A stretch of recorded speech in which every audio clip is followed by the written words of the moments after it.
you have problems talking to your kids?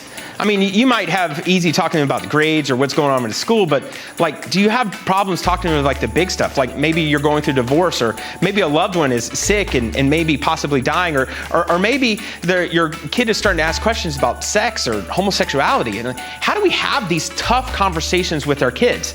It's a struggle that all parents have. And so what I'm going to do is I'm going to start a Hope Kids Parents Connect group, where the time and date is to be determined. It will most likely be virtual when it does happen, and we will put that out on our January launch on January 6th.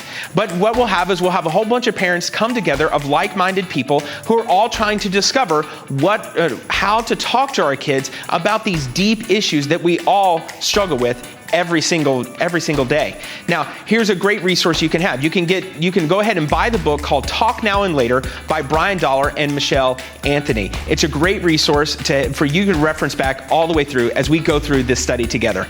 Make sure to watch for more details as the date comes closer and sign up at churchofhope.com/connect.